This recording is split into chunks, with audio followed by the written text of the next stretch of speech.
জয় হিন্দ বন্ধুরা, রিকমেন্ড ওয়ার্ল্ডে তোমাদের সকলকে স্বাগত জানাই। তোমাদের সঙ্গে আমি রয়েছি জয়ন্ত। তো বন্ধুরা, নতুন একটা চাকরি বিজ্ঞপ্তি নিয়ে চলে এলাম। পুলিশের নতুন নিয়োগ বিজ্ঞপ্তি প্রকাশিত হলো, অফিসিয়াল নোটিফিকেশন প্রকাশিত হয়ে গিয়েছে।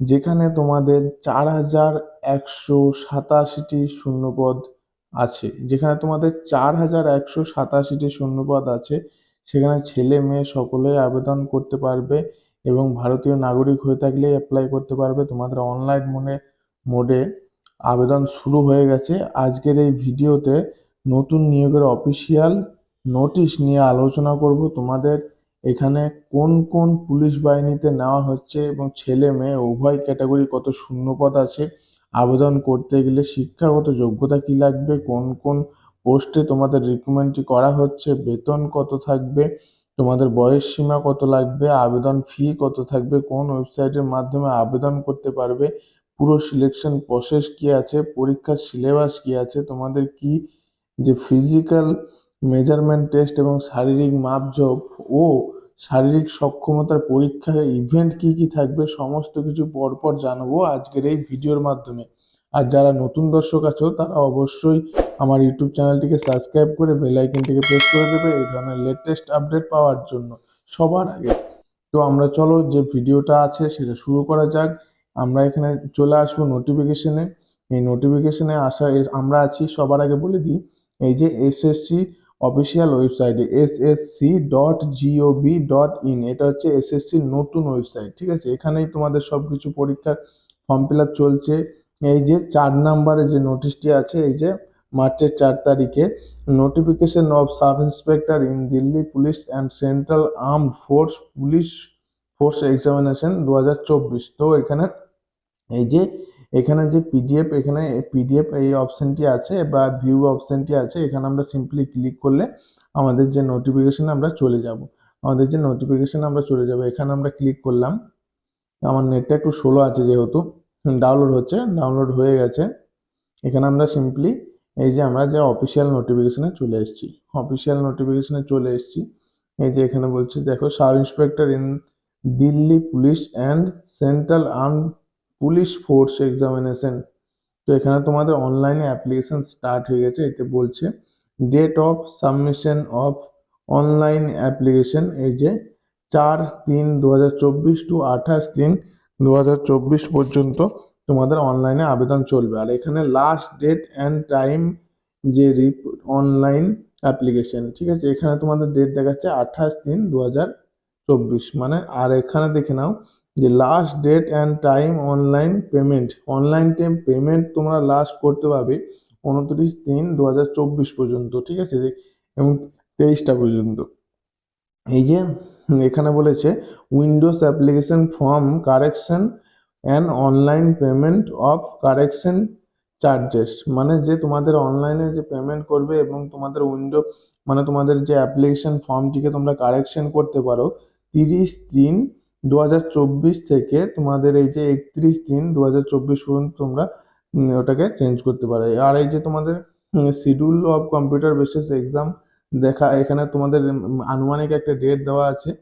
ঠিক আছে, এখানে ডেট দেওয়া আছে, এখানে মেমো নাম্বার দেওয়া আছে। আমরা নিচে চলে আসবো। এই যে তোমাদের পোস্টের নাম, 1 নম্বর পোস্ট দেখে নাও, তোমাদের sub inspector GD in CAPFS। ঠিক আছে, এখানে তোমাদের পোস্ট আছে।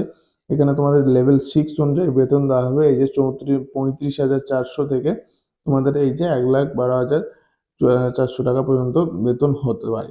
ঠিক আছে, আর এখানে তোমাদের দ্বিতীয় পোস্টটা দেখে নাও, সাব ইন্সপেক্টর, এই যে male and female Delhi police, এখানে তোমাদের যে পে লেভেল 6 অনুযায়ী বেতন হবে। তো আমরা স্ক্রল করে নিচে চলে আসবো।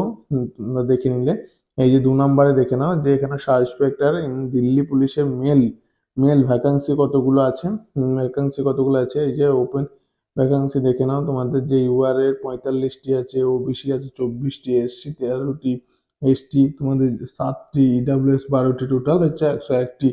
ঠিক আছে, তারপরে এক্স সার্ভিসম্যানের কোটা আছে এবং টোটাল কোটা আছে 125টি। এবার তোমাদের যে নেক্সট পোস্টে আছে এটাও দেখে নেবে তোমরা। এই যে সার্ভিসম্যান দিল্লি পুলিশ, এখানে তোমরা এখানে পোস্ট আছে এবং এখানেও তোমাদের যে ক্যাটাগরি ওয়াইজ ভ্যাকান্সি আছে সাব ইন্সপেক্টর জিডি। ঠিক আছে, তোমাদের এই যে বিএসএফ এর পোস্ট আছে দেখে নাও, মেল ক্যান্ডিডেটের জন্য তোমাদের এই যে 342টি, ইডাব্লিউএস 85, ওবিসি 229টি এবং এসসি 127টি এবং এসটি হচ্ছে 64টি, টোটাল হচ্ছে 847টি। এবার ফিমেল এরকম সিআরপিএফ আছে, সিআইএসএফ আছে, আইটিবিপি আছে, এসএসবি আছে, টোটাল ভ্যাকেন্সি এই তো এখানে দেখে নাও। তো এগুলো তোমরা সরাসরি পরপর দেখে নেবে, দেখে তোমরা আমার পিডিএফ এর লিঙ্ক আমাদের টেলিগ্রাম চ্যানেলে খুব সহজেই পেয়ে যাবে। তোমরা টেলিগ্রাম ডিসক্রিপশনে টেলিগ্রাম চ্যানেলের লিঙ্ক দেওয়া থাকবে, সেখান থেকে তোমরা জয়েন করে নেবে, সেখানে তোমরা এই পিডিএফ গুলো খুব সহজেই পেয়ে যাবে। তো স্ক্রল করে আমরা নিচে চলে আসবো, একদম নিচে চলে আসবো। এই যে আমাদের 5 নম্বরে আছে এজ, ঠিক আছে। আমাদের এখানে সিম্পলি যে 20 থেকে 25 বছর পর্যন্ত আমরা অ্যাপ্লাই করতে পারবো, 20 থেকে 25 বছর পর্যন্ত অ্যাপ্লাই করতে পারবো। তো এই যে বয়স সীমা হচ্ছে তোমাদের নিচে দেওয়া আছে, দেখে নাও, যে 2/8/1999 থেকে 1/8/2004 পর্যন্ত আমরা যে বয়স মানে বয়সে যদি হয়ে থাকি তবে আমরা আবেদন করতে পারবো, তাছাড়া আমরা আবেদন করতে পারবো না। এবং এখানে তোমাদের দেখে নাও, এখানে ক্যাটাগরি ওয়াইজ তোমাদের বয়সের ছাড় দেওয়া আছে, যে এসসি এসটি আছে, ওবিসি আছে, এক্স সার্ভিসম্যান আছে, এখানে 5 বছর, 3 বছর এবং 3 বছর, এগুলো তোমরা দেখে নেবে, এগুলো তোমাদের বয়সের ছাড় দেওয়া আছে। এবং আমার এখানে চলে আসবো, একদম নিচে চলে আসবো, স্ক্রল করে একদম একদম নিচে চলে আসবো, যে 7 নাম্বারে চলে আসবো।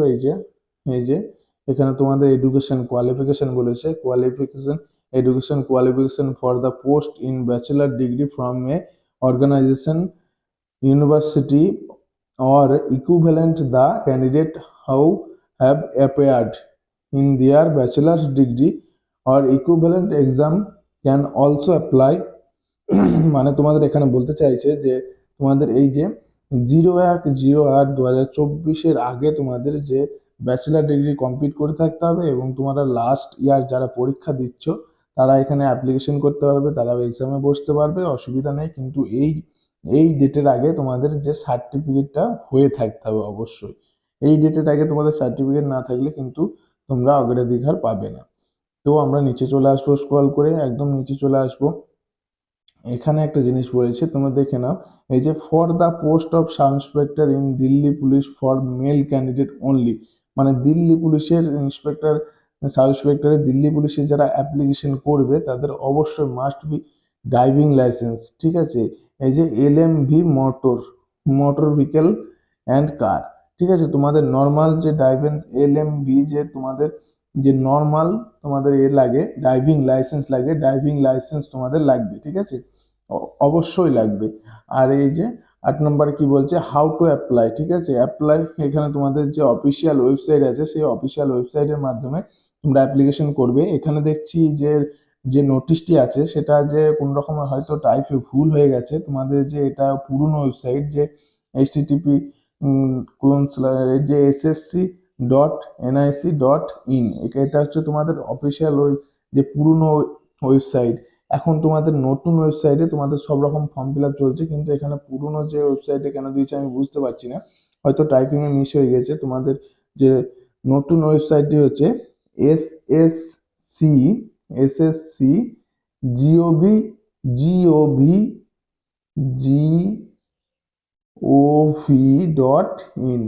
তোমাদের এটা হচ্ছে অফিসিয়াল ওয়েবসাইট, ঠিক আছে। অফিসিয়াল ওয়েবসাইটে তোমরা যে মানে নতুন ওয়েবসাইটে তোমরা আবেদন করতে পারবে। এবং পুরনো ওয়েবসাইটে জানি না কি এটা কি মিস্টেক করেছে তোমাদের, ওই জন্য আমরা নিচে চলে আসবো। এবং এই যে তোমাদের এইটা 3-তে বলেছে, কি বলেছে দেখে না, last date and time of submission of online application, যে তোমাদের 28/3/2024 তোমাদের হচ্ছে লাস্ট ডেট অনলাইনে ফর্ম ফিল আপ করা, সাবমিট করা, ঠিক আছে। এই যে 9 নম্বরে দেখে নেবো, 9 নম্বরে আমাদের যে পেপেল, যে তোমাদের অ্যাপ্লিকেশন ফি লাগছে, 100 টাকা ফি লাগছে। এবং এখানে বলেছে যে woman candidate belong to schedule caste, SC ST schedule caste এবং এক্স সার্ভিসম্যান হয়ে থাকলে তোমাদের কোনো ফি এখানে লাগবে না, কোনো ফি লাগবে না। এবং 10 নম্বরে বলেছে, 10 নম্বরে তোমাদের উইন্ডো কারেকশন, মানে তোমাদের অ্যাপ্লিকেশন কারেকশন করতে পারবে। তো এই যে কারেকশনের ডেট দেখাচ্ছে 30/3/2024 থেকে 31/3/2024 পর্যন্ত তোমরা যে তোমাদের অ্যাপ্লিকেশন ফর্মে যদি কোনো রকম ভুল হয়ে থাকে তাহলে তোমরা সেখানে কারেকশন করতে পারবে, ঠিক আছে, তোমরা সেখানে কারেকশন করতে পারবে। এই যে এখানে তোমাদের কিছু এক্সাম হল দিয়েছে, তোমরা দেখে নিও। এই যে প্রচুর এক্সাম হল দিয়েছে, এগুলো তোমরা আমি পিডিএফ দিয়ে দেবো, তোমরা অবশ্যই ভালো করে দেখে নেবে। যে এই যে কলকাতা আছে, এক্সাম সেন্টার কলকাতা আছে, ঠিক আছে, কলকাতা আছে, তোমরা অবশ্যই দেখে নেবে, এইটা ভালো করে দেখে নেবে। স্ক্রল করে আমরা নিচে চলে আসবো, একদম একদম নিচে চলে আসবো। এই যে তোমাদের এখানে কিছু বলেছে, 12 নম্বরে বলেছে, দেখে নাও। প্রথমে তোমাদের পেপার 1-এর পরীক্ষা হবে, তারপর ফিজিক্যাল স্ট্যান্ডার্ড টেস্ট হবে, তারপর এই যে ফিজিক্যাল এন্ডুরেন্স টেস্ট হবে, তারপর পেপার 2 এক্সাম হবে এবং মেডিকেল হবে, তারপর আবার এক্সাম হবে, তারপর তোমাদের যে মাধ্যমে রিকমেন্ডই করা হবে। এবং তোমাদের এখানে যে পেপার ওয়ানের যে সিলেবাস বলেছে তোমরা দেখে নিও। এটা তোমাদের 2 ঘন্টার পরীক্ষা হবে, জেনারেল অ্যাওয়ারনেস থাকবে এবং এখানে তোমাদের যে আরো যে সিলেবাস আছে সেগুলো থাকবে। এবং পেপার 2 এর এটা এক্সাম হবে, পেপার 2 এর 200 নম্বরের এক্সাম হবে 2 ঘন্টার। তারপরে এখানে তোমাদের সিলেবাসগুলো আছে। এবং যাদের এখানে দেখে নাও যে NCC B A B C certificate আছে, তারা এই মার্কের যে পেপার 2 এ যে ছাড় পেয়ে যাবে, এই নাম্বারের ছাড় পেয়ে যাবে। তারপরে এই যে পেপার 1-এর যে মানে তোমাদের সিলেবাস আছে, এখানে যে সিলেবাসগুলো আছে সেগুলো দেওয়া আছে। এই যে জেনারেল অ্যাওয়ারনেস, এগুলো সম্পূর্ণ দেওয়া আছে, যে সিলেবাস দেওয়া আছে। এটা তোমাদের হচ্ছে পেপার 2 এর সিলেবাস দেওয়া আছে, দেখতে পাচ্ছ পেপার 2 এর সিলেবাস এইগুলো। এবং এখানে তোমাদের যে ক্যাটাগরি ওয়াইজ দেখে নাও, এখানে তোমাদের যে মেজারমেন্ট লাগবে, ঠিক আছে, মেজারমেন্ট লাগবে। যেখানে মেল ক্যান্ডিডেট তোমাদের দেখেছো হাইট করে দিয়েছে 170 এবং যে 80 তোমাদের যে মানে চেস্ট নর্মাল এবং 85 দিয়ে চেস্ট ফুলিয়ে, ঠিক আছে। এবার এইভাবে তোমরা সব এগুলো দেখে নেবে। আর এখানে তোমাদের কিছু কিছু যে ইভেন্ট বলে দেওয়া হয়েছে, যে এই যে তোমরা দেখতে পাচ্ছ এখানে তোমাদের ইভেন্ট বলে দেওয়া হয়েছে, এইগুলো তোমাদের করতে হবে। এই যে তোমাদের for physical efficiency test for male candidate, ঠিক আছে, মেল ক্যান্ডিডেট এই যে বলেছে। এই যে 12-10, এই যে তোমাদের এগুলো বলে দিয়েছে, দেখে নাও। 100 মিটার রান 16 সেকেন্ডে এবং 1.6 মিটার রান রেস হবে এই যে 6.5 মিনিটে। এবং এই যে তোমাদের আরেকটা বলেছে, এই যে এখানে লং জাম্প হবে, হাই জাম্প হবে। এই ইভেন্টগুলো তোমাদের কমপ্লিট করতে হবে এবং এখানে তোমাদের চান্স দেওয়া হবে।